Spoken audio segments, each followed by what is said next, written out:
This is the coat of arms of Geoffrey de Clinton, who founded the Priory of St Mary the Virgin at Kenilworth in 1119. Geoffrey de Clinton was Chamberlain and Treasurer to King Henry I. This was a role that involved total trust and constant companionship. A canon regular of the Order of St Augustine. These canons lived under the rule of St Augustine of Hippo. They wore black cloaks when they were out and about, and became known as the Black Canons.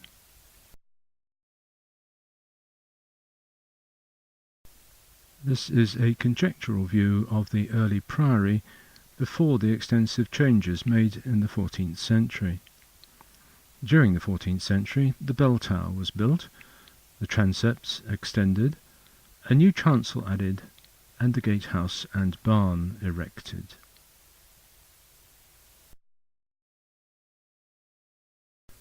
A schematic plan of the abbey. Very unusually, in 1447 the priory was raised to abbey status. This could only have been the result of size, wealth, and royal favour.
the layout of the monastery site in the Abbey Fields. In 1922, a major archaeological excavation was undertaken. This picture shows the Frater subvault. This was a long room, partially underground, containing the kitchens in which meals were prepared for the canons. The meals were eaten in the refectory, or frater, on the floor above. The drain under the rear dorter, the latrines, down the slope from the dormitory, under the tennis courts now. An intermittent rush of water channelled through the conduit constructed in 1251 from a pool near the castle took the waste away to the Finham Brook.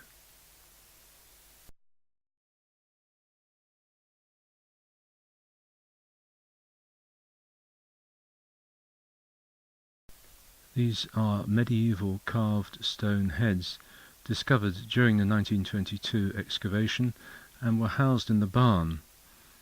But from there, infuriatingly, some were stolen in 1992.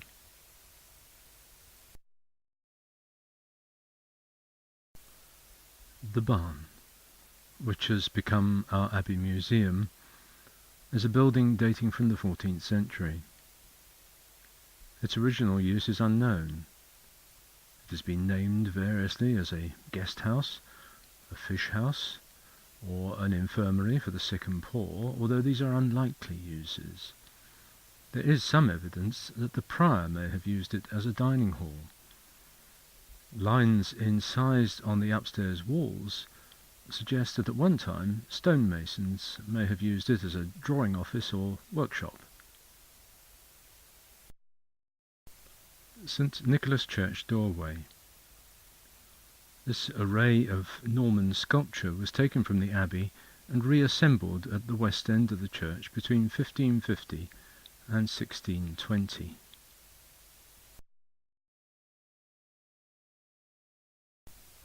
A pig, weighing half a fother, to be found near the altar rail in St Nicholas Church. This is an ingot melted down from the roof lead of the abbey during its demolition in 1538. In modern terms, it weighs 550 kilograms, just over half a ton.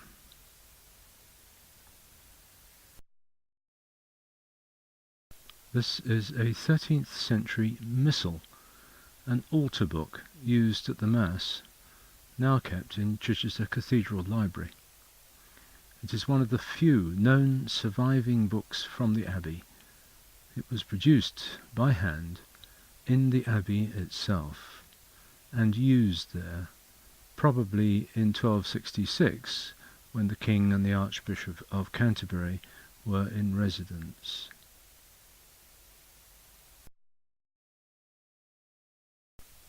These sedilia, seats for the sacred ministers at the Mass, came originally from the Abbey. They were put into St Nicholas Church in 1918.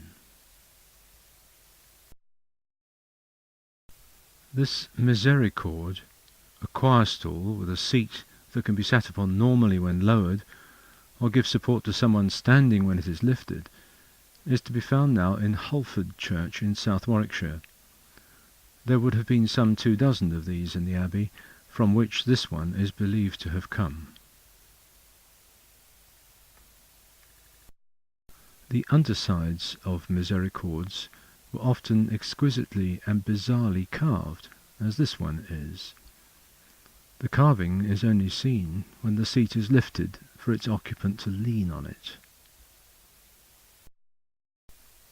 Known locally as the Tantara Gatehouse, this was erected in the turbulent 14th century, when it became necessary for the priory to concern itself with security.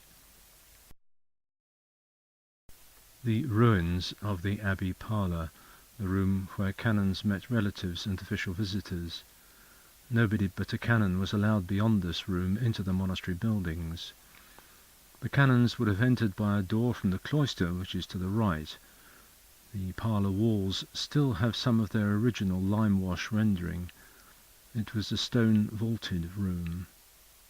Behind can be seen the scanty remains of the west end of the nave, and the Tantara beyond that. To the left was the cellarers' range, where provisions were brought into the abbey and stored, ready for use in the nearby kitchens. In 1534, King Henry VIII declared himself to be the supreme head of the Church in England, divorcing it from Rome politically, though not doctrinally. He then had Thomas Cromwell conduct a very doubtful survey of the monasteries of the land. His findings enabled Henry to have them suppressed for their claimed shortcomings.